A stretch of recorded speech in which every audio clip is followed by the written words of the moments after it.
Kudus dalam hidupnya. Tadi saya sudah ngomong, semua orang pengen dipimpin Roh Kudus.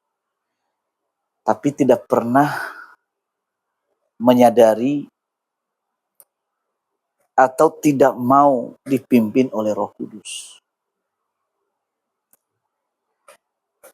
Orang yang mau dipimpin Roh Kudus, satu, dia memiliki rasa haus dengan Roh Kudus. Bagaimana kita tahu orang ini haus akan pimpinan Roh Kudus? Ya, pertama kita lihat kehidupan doanya. Ya kan? Kita melihat bagaimana hubungannya dengan Tuhan. Ini saya nggak ada urusan dengan jadi pengurus gereja ya. Walaupun dia pengurus gereja, bagi saya nggak terlalu kagum saya orang pengurus gereja. Karena salah satu fungsi seseorang dipenuhi oleh Roh Kudus, dipimpin oleh Roh Kudus, ya hidupnya berubah. Hidup yang berubah. Pola berpikirnya juga berubah. Saya juga percaya nasibnya pun juga berubah. Ya. Saya punya jutaan alasan bahwa orang yang dipenuhi Roh Kudus, hidupnya pasti berubah. Ya. Bahkan Anda memegang sebuah benda saja, itu bisa punya kesan yang berbeda. Ya. Gitar itu kan benda mati. Keyboard ini juga hanya dikendalikan oleh mesin.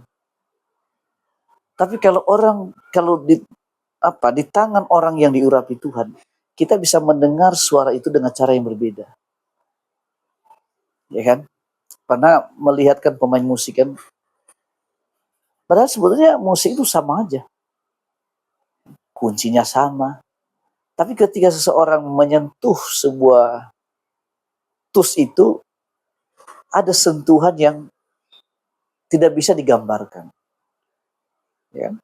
Misalnya kunci C. Bisa orang yang sama, orangnya berbeda, menekan kunci yang sama. Tapi bisa punya makna yang berbeda ketika kita mendengar suara. Ya.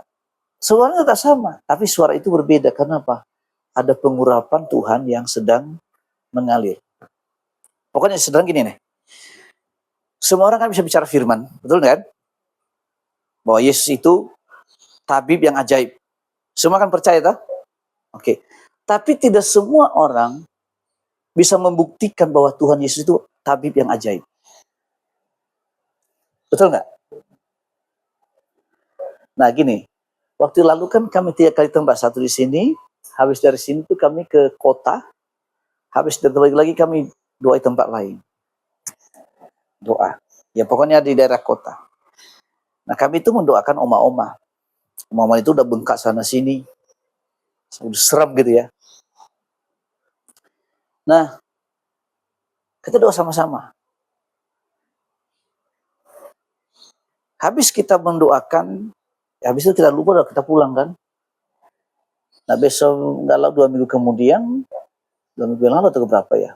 Ya pokoknya habis itu, dia datang ke gereja. Mukanya yang sudah benjolan-benjolan tadi, yang merah-merah semuanya, udah mulus. Ya. Jadi habis kita penyembahan, doa, benjolan di muka itu hilang semua. Ke gereja kemarin saya tanya, Oma ini nggak mandi susu kan, nggak mandi madu sampai mulus begitu wajahnya? Oh enggak, ini murni. Ya kan? Nah, artinya semua orang juga bisa doa, nyanyi yang sama. Ya kan? Tapi bisa dengan cara berbeda Tuhan bekerja. Letaknya di mana? Yaitu salah satu kalau kita mau ditawan oleh Roh Kudus, mau dipimpin oleh Roh Kudus. Saya bilang, oh itu ajaib.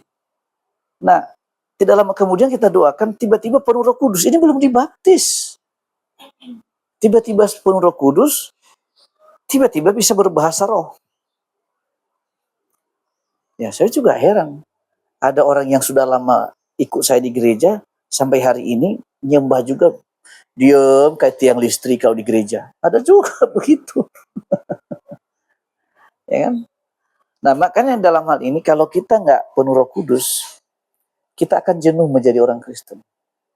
Makanya selalu saya tanyakan bagi orang-orang Muslim yang sudah datang menjadi masuk Kristen di kita, nggak ada untungnya masuk Kristen kalau kamu nggak bisa mengalami Tuhan dalam hidupmu.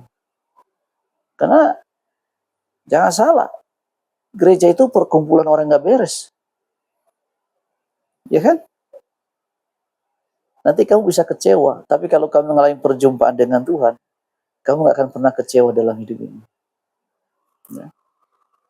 Nanti ya. Kemudian selalu ini, dalam konteks ini tawanan dalam tanda kutip tidak berarti kehilangan kebebasan atau otonomi kita, melainkan lebih kepada penyerahan diri secara sukarela kepada Roh Kudus, sehingga Roh Kudus dapat bekerja secara efektif dan mendalam melalui hidup kita. Nah, menjadi tawan Roh